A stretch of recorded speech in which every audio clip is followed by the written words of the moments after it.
की तरफ से, जो कि एक शेड्यूल ए में गवर्नमेंट PSU है। और सबसे पहले बताते हैं अंदर जाने से पहले कि ये वैकेंसी एक्सपीरियंस बेस्ड है, जो कि BTech एलिजिबल है। अच्छी बात है। Mechanical, electrical and civil. और मेडिकल में कि एक में भी मेडिकल ऑफिसर की भी कुछ पोस्ट है। सो अब हम चलेंगे अंदर की तरफ। तो अंदर जा, ये प्योरली इंटरव्यू बेस्ड है, आपको क्लियर पहले बता दूँ, ठीक है। अगर वैकेंसी की बात करें तो असिस्टेंट मैनेजर सिविल में 15 वैकेंसी, और इलेक्ट्रिकल में तुम्हारी है 10, और मैकेनिकल में 10, और सिमिलर सीनियर मेडिकल ऑफिसर की 5 वैकेंसी है, जो कि क्वालिटी अपने हिसाब से डिस्ट्रीब्यूटेड है। इन्होंने जो डिस्ट्रीब्यूट कर रखा हुआ है सब कैटेगरीज में, आप देख लीजिएगा अपने हिसाब से। ओके, तो नीचे हम अगर आएंगे तो सबसे एक इम्पॉर्टेंट बात थी जो बतानी है। हाँ, एक्सपीरियंस बेस्ड है। जिन्होंने इसमें लिखा हुआ है कि पोस्ट क्वालिफिकेशन एक्सपीरियंस कम से कम 4 साल का लिया जाएगा, मिनिमम रिक्वायरमेंट है, जिसमें से 3 ईयर आप अपने लोअर पोस्ट पे, जो कि 50 ग्रेड बेसिक या फिर उससे बिलो पे काम किए हो, यानी कि 40 ग्रेड पे काम किए हो 3 ईयर, तभी ये एक्सपेंस कंसिडर होगा। और अगर प्राइवेट में कहे हैं तो मिनिमम 55,000 का ग्रॉस आपको मिल रहा हो तभी। और फील्ड किस में होना चाहिए, वो फील्ड भी इन्होंने लिखी है, जैसे कि O&M है, कॉन्ट्रैक्ट मैनेजमेंट है, contract operation, project monitoring, designing है, power, commercial, risk, corporate, township construction से रिलेटेड फील्ड में ही। और प्रोजेक्ट कम से कम 100 वाट हाइड्रो पावर प्लांट का, या 250 thermal power plant, 50 solar plant, like okay. Large infrastructure में काम किया हुआ है, और किसी कंपनी में तो एटलीस्ट 50 करोड़ की टर्नओवर होनी चाहिए, और not less than 200 crore involve होना चाहिए टर्नओवर। ओके, तो इस तरह का एक्सपीरियंस ही यह कंसिडर होगा, जिसकी अपर एज लिमिट अच्छी बात है कि 35 रखी गई है। Okay, now then similarly electrical में सेम उसी तरह आप अपने हिसाब से पढ़ लीजिएगा। ये भी मैं आगे बढ़ रहा हूँ, सेम एज उतना ही लिमिट है।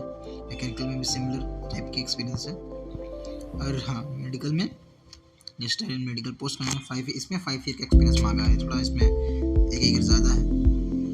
इसमें एज लिमिट 37 की है। और हाँ, रिक्वायरमेंट जो BTech में 60% से कम स्कोर नहीं चलेगा, 59.9 मिनिमम होने से भी नहीं चलेगा, 60 ही चाहिए एग्जैक्टली।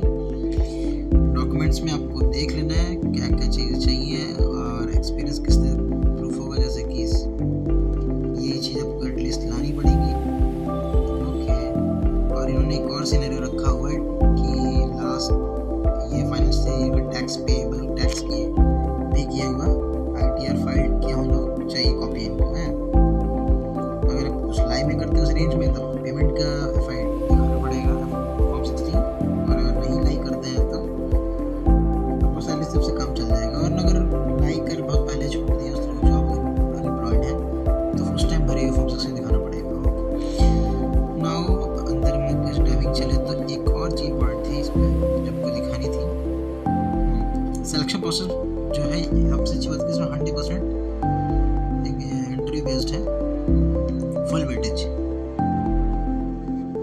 पूरा। और जो इनका लोकेशंस है उसकी बात कर लें, वो लोकेशंस है करिए यहाँ पर NCR, दिल्ली, देहरादून, लखनऊ, चंडीगढ़, चेन्नई, हैदराबाद, रांची, कोलकाता, ये एग्जाम सेंटर रहेंगे।